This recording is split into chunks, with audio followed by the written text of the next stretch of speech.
Hi, my name is Akua Banful, and I'm an assistant professor in the Department of English here at UC Davis.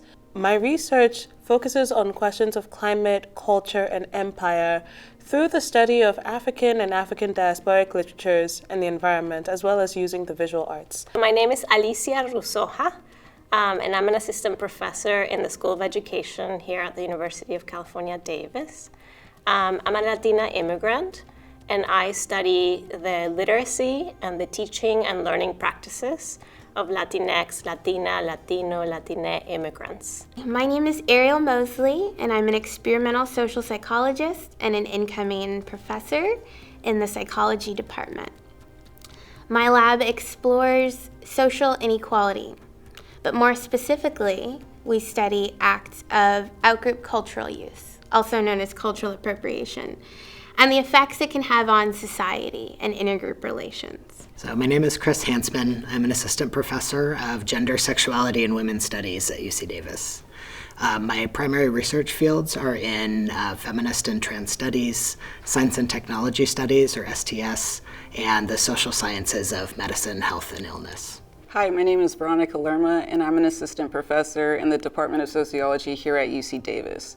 Broadly, my research program investigates the ways in which major social institutions associated with the criminal legal and education systems reproduce inequalities among and enact violence against communities of color, with a particular focus on Latinx communities.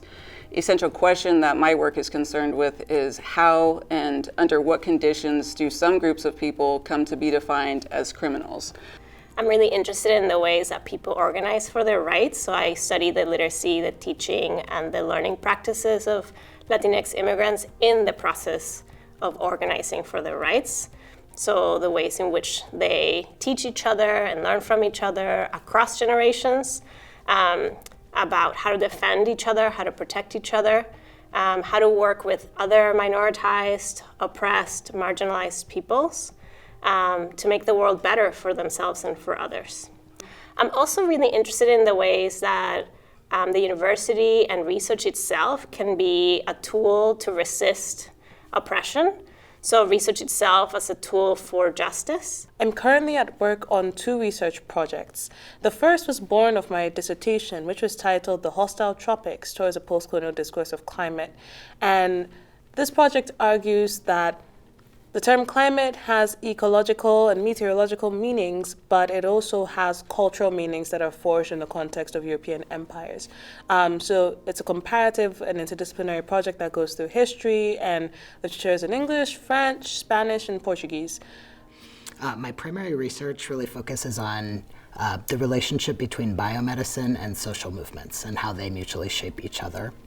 And most recently, that's taken shape through a question about transgender health. So I look at transgender health as an emergent transnational field and also as a public good. Prior research often conceptualizes criminalization as only a process of racialization.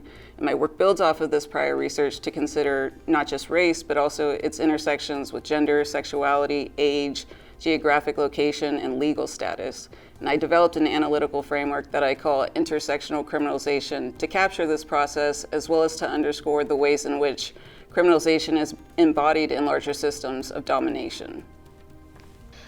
My lab also explores intersectionality, or how do our social identities of race, gender, social class, disability status, and so on influence the extent to which we navigate our social worlds and interact with others. I'm also interested in the extent to which marginalized group members engage in benefit finding as a form of resiliency from experiencing discrimination. And finally, I'm excited to move my lab in the direction of perceptions of AI ethics. And how do people respond to outgroup use of avatars, outgroup voice use recognition, and so on? The second project I'm at work on is set in my native land, Ghana, and explores the ecological impacts of oil exploration on the western coast and how that contemporary present intersects with the history of the western coast as a forgotten side of the Atlantic slave trade. And so the research that I do is with communities. So directly, I try to do either participatory research or practitioner research. And so the current study that I'm doing is a participatory action research study where Latinx immigrants across generations are working together to understand the impact of COVID-19 on their educational and organizing practices and other practices of their lives, but primarily education and organizing across the community from the beginning of the pandemic and into the next 3 to 4 years. So it's a 5-year-long study. So I ended up talking with a number of activists, advocates, and healthcare providers about what they thought transgender health was, what it was becoming, and how it was different from prior incarnations of healthcare that was delivered to trans people in the past. So one of the things that I found in talking with folks was depathologization was one of the primary differences. And by that I mean the thought that being trans is in and of itself not an illness or a pathology. In healthcare and medicine practice and delivery, that's looked like a lot of changes to diagnostic criteria and standards of care.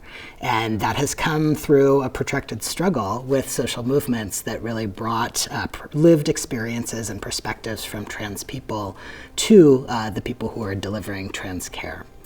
One of the things I find most exciting about UC Davis is the opportunity to pair theory with practice, because this is a school that's so strong in both the humanities as well as in the sciences, especially in the earth and agricultural sciences. As a person who is interested in the study of climate, this is truly an intellectually exciting place to be. I'm really excited about the fact that UC Davis has a lot of really important programs and opportunities for underrepresented, marginalized, oppressed, first-generation, low-income students. And especially because my research is about how these communities are actually really brilliant, really powerful, really resourceful, really resilient.